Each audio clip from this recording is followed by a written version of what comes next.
Windsor. She used to spend hours with the Queen because they live on the estate at Windsor. And after the death of the Duke of Edinburgh, she would spend most evenings with the Queen watching television, playing cards, playing Scrabble, playing... I guess the elephant in the room is the presence of Harry right now. Where is he? Well, that's a good question. I mean, he was certainly in there. We did know with some reliability that it wasn't going to stick around long. Yes. I guess there might have been some hope that he'd come to the palace and join in some family celebration, but certainly not part of any of the entourage. And that wasn't expected to be, but whether or not there's a car that takes into a private moment, perhaps, to be with the family, I doubt as this afternoon goes on there's spare time at all. No. It would be absolutely scheduled. I think it's highly likely he's going straight to Heathrow and jumping on a plane and going back to California. Well, I think you worked out the timing for him, didn't you? That if he got back in time, because of the time difference between here and America, he would actually arrive back in time to see Archie and Lilibet put to bed. He should be able to kiss them goodnight on Archie's birthday. So if that's what he wants, then that's what he gets. She looks very pretty, doesn't she? A little carbon copy of her mother. Is that the end of the procession that it's we can not see? Far away. It's not far away. That is the end of the... You're right, yes. That is the end of the procession. Yes, it is. Because the coach comes right at the very end.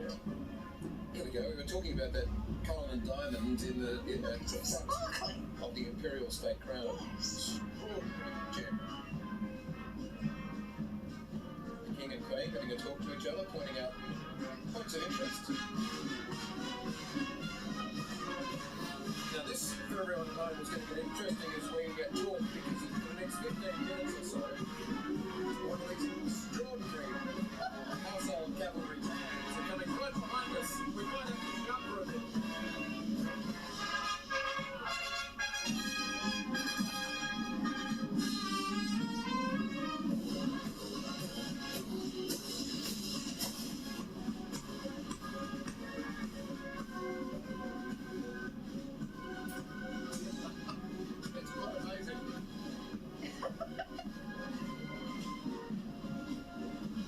I don't think you can compete against that, Michael. Not going to try to, Angela.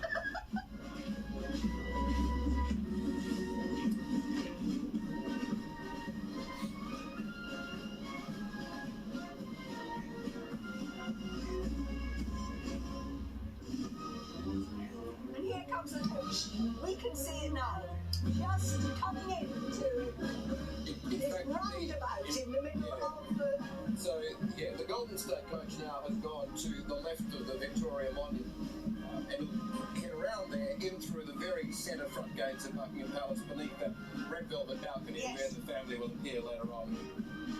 That's why the band is parked behind us here to clear the way.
At my life.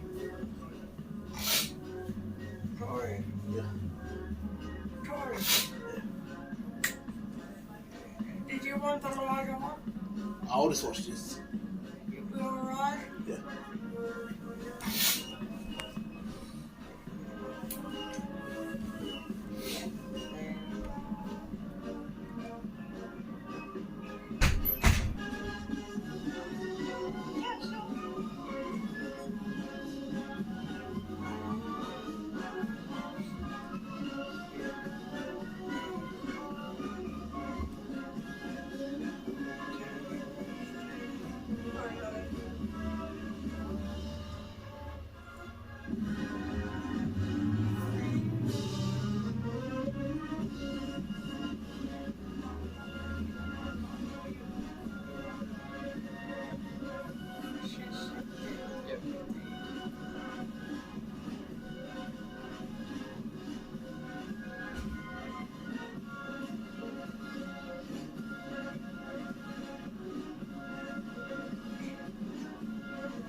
Now we're seeing the end of the procession arriving at Buckingham Palace there. The carriages almost through, then some of the royal vehicles with supporting members of the royal family. Quite a wonderful, and listen to this, the applause. Yes. Along the Mall. Yes. The final sign of respect. And Hugh, just let us in on what happens now that they're inside the palace. So, at the back of the palace, in the palace gardens, all of those military units and regiments and formations that were part of the procession will be in the gardens. It's a beautiful, big, broad piece of lawn. It'll look spectacular. The King and the Queen will step out from the palace onto the balcony steps and receive a royal salute. Very special moment. Sarah Greenoff, let's bring you in as well, because you have been just on that procession there where the carriages passed by, and we were just listening to that applause where you were. Michael, the crowds have been absolutely delighted here. It was worth the wait, the very wet, long wait. I will say that they're starting to leave, some of them now that they've seen the Gold State coach, they've seen the newly crowned King and Queen. They're not hanging around for the balcony appearance. Some of them. There are still plenty that are here too. But I just wanted to take you through some of the key moments also from the ceremony that this crowd reacted to. The obvious one, obviously, was the moment that St Edward's crown was placed on the head of King Charles III. There was a huge cheer, a big God Save the King. The moment he also emerged after the anointing in the gold super tunica. When Prince William pledged his allegiance to his father, the King, there was another big cheer. And really interestingly, during that homage of the people that we have talked so much about in the past few days, that was proving to be quite controversial, I would have thought that this was the one place where you would have heard people pledging their allegiance to the King, but we didn't see that. I don't think it, though, was through lack of will or wanting to do it. I don't think they knew the words. I think they made it probably a little bit too tricky. They probably should have stuck with something quite simple, because then you could see people were a little bit confused, and a few just said God Save the King because they didn't know quite what to say, which I just thought was quite interesting. But they haven't been disappointed, and these scenes are obviously full of tradition, but they're also designed to live on in the memories of these people. This is the King's moment, but this is also a moment for this country. It's the biggest military procession, like we've said, in 70 such years. I think also a really interesting parallel is, even by London standards, this weather today has been absolutely horrendous. And the crowds persisted. They stuck it out. They were standing here. We were joking with one woman that she's looking forward to a cup of tea or perhaps something a little bit stronger when she eventually goes home, because it has been a very long, cold, wet day. And a big shout out also to all the military personnel and the bobbies who have been lining this entire 2.1 kilometre procession route, who during the ceremony, while proceedings were underway at Westminster Abbey, they had to stand here completely still on the side of the road in the pouring rain, in those big hats that they have on. So well done to them as well, because the conditions haven't been pleasant. It was a top of 11 degrees back on the 2nd of June 1953 for the crowning of Queen Elizabeth II. It's been about 14 degrees here, so not that much better for what should have been a nice spring day, but the forecasters got it right. It hasn't been great. Yeah, you're right indeed. I think there'll be a few soggy busbies around today. No doubt they're designed to be waterproof, but I agree with you there, Sarah. The personnel, the servicemen and women and the bobbies, the police officers have stood in the rain for some time. But they're trying to do this. As you can probably see, perhaps from our shot too, you can pick the two Australians back here that aren't too seasons of the weather. Hugh and I put our jackets on. Angela Rippon quite happily has said she's warm as toast and fine. So you're a trooper, is what you are. But I've got a wet bottom from the rain. It's been coming down the back of the seat. It did come down behind us there. What we're seeing now, again, to absolute military precision, is just the reshuffling of everyone in front of Buckingham Palace and inside the forecourt of the palace grounds and in the garden at the back. I'm interested to see, and I don't, Hugh, you'll correct me on this, I'm sure, but in all of the planning, do they now let the thousands of people in to behind us here? Do they let people come in to the... I hope so. Yeah. I hope so. And if they don't, it would break all tradition of balcony appearances for the Queen back in 1953 when the war ended and King George VI and Queen Elizabeth appeared on the balcony. The two princesses were in the crowd. On VE Day and VJ Day. VE Day, the end of the war in Europe, and VJ, the end of the war in Japan or the Far East. And the crowds, I mean, all of the film from that time, of the photographs, shows this whole area where we are in front of Canada Gate, in front of the palace, jam-packed with people. And there are thousands thousands of them out there on the Mall, and I am sure that the moment when that royal party with the King and Queen at the head come out onto that balcony, they will be allowed to come up. Bearing in mind, we know that there are 11,000 police on patrol today, and there is, to look at this particular roundabout where there are police all the way around the Queen Victoria Memorial, you would think that half of them were here. Yeah. So there's more than enough protection to let those people through and have a really good close look at the King. Royal weddings, all of those occasions, they're allowed through to the place where we are. Let's have a listen to a couple of them, because in fact there's an Australian, or a couple of Australians, that our reporter Marty Hogan's been speaking to down along the Mall. Marty, I think you can hear us. Let's cross over to you. Yeah, hello there, guys. Well, out of this big crowd, we have run into some Australians. We were very lucky. We've got Anne and Deb here who have come all the way over just for the coronation. How was that? Fantastic. Great atmosphere. People are just great, just loving it. And what about you? You're the real royalist here. So what was that moment like for you when you saw the new king and queen come down? It was amazing. It's something you dream of to see, and to see it in our lifetime, something very special. I'm very grateful to be here. And how long have you guys been waiting in the rain for that moment?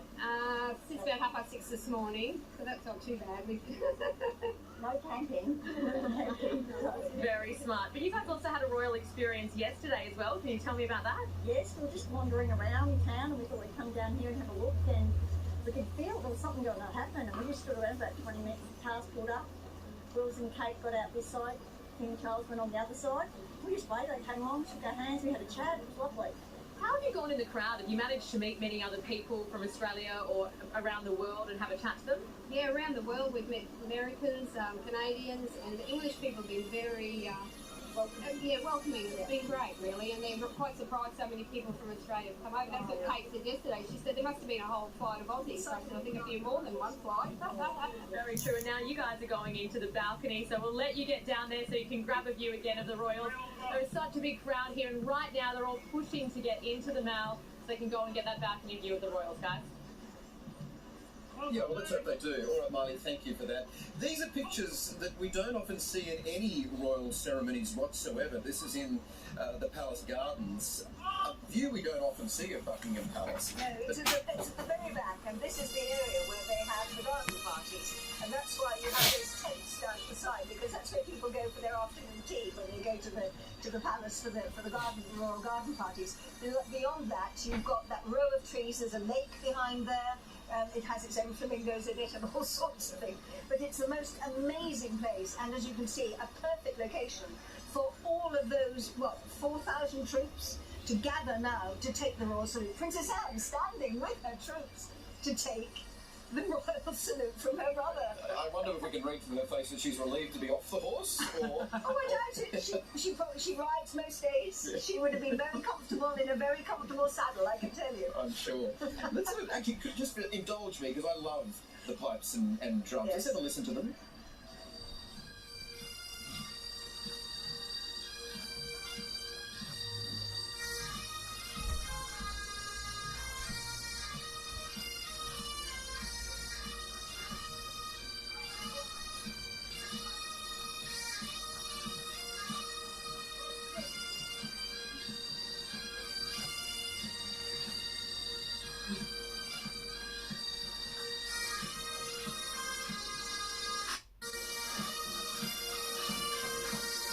It is a sound.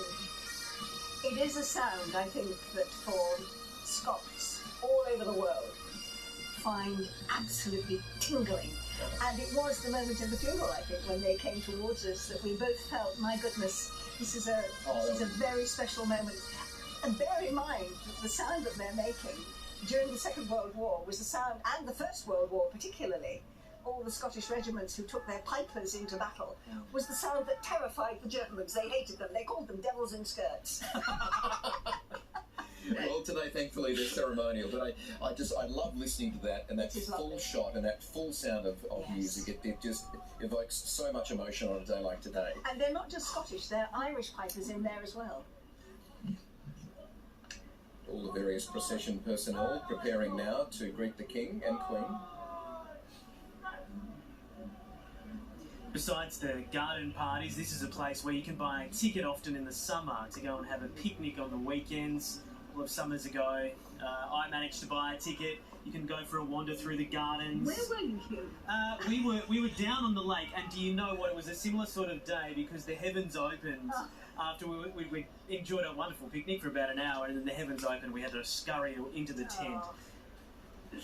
But it's a fantastic spot, and people who manage to get an invite to the garden parties or buy a ticket in the summer, it's a real insight into the environment surrounding Buckingham Palace and the sort of places that the royal family do get to enjoy when they're in residence here. And in fact, when Boris Johnson was Prime Minister living at Downing Street, this is where he was allowed to go for a run during his little exercise periods away from the public glare. And of course the back of the palace is a facade that very few people ever see. It's the original part of the house, Exactly. isn't it? Because the front that we are most used to seeing was added on to add extra space. Yes, that's why you have that courtyard in the middle, because those wings of the front bit were added on later. Obviously, part of the ceremony there is the laying down of their weapons in the foreground there. Let's have a listen to this.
The coronation procession there has come to a stop in the palace gardens there, waiting for the king to appear, and there will be a formal salute to him. And we're also watching very closely to see what happens on the Mall, whether those tens of thousands of people, we think about 100,000 people out there, Yes. are allowed to come along and fill the space in front of Buckingham Palace, as is tradition. Yes. So we hope that continues. And behind us we can hear the hooves of the cavalry as they go back to their barracks. And of course, you've got all the foot soldiers and sailors and airmen there.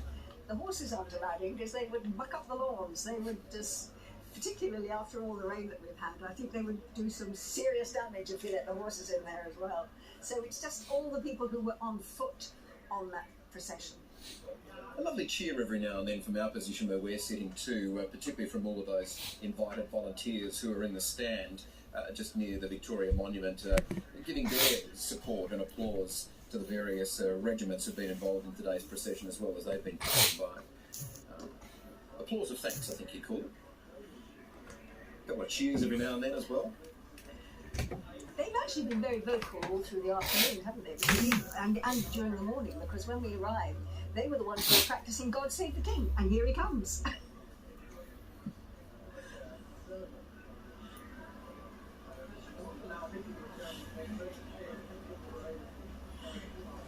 And Prince George now holding on to the back end of that cape. Off the road. So as they were in the Abbey, they are now at the rear of Buckingham Palace in the same order, the same pages, conducting the same duty, and the King and Queen doing a fine job with those crowns still firmly in place.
what a sound that was. 4,000 voices in unison. Amazing. Very, very impressive. His Majesty receiving the royal salute in the Palace Garden from the United Kingdom and Commonwealth Armed Forces, who obviously were part of the parade. And I don't know whether Hugh and Angela, you witnessed that as well, and you're looking at the monitor that we're looking at. I think that was the happiest we've seen King Charles You through the took the entire words program. out of my mouth. Because, Michael, throughout the ceremony, the king had a very, very serious expression on his face. But there, after those 3 cheers, there was the smile. It was almost as if to say, all the formal stuff is done now. Now I can relax. And actually, probably enjoy the moment. There might be a sense of pride too. I mean, that was, I mean, that it came through incredibly stirring in its emotion, that salute and the 3 cheers. Bit of relief too, I think. Yes. That the day is going pretty well so far, touch wood for him. Yeah.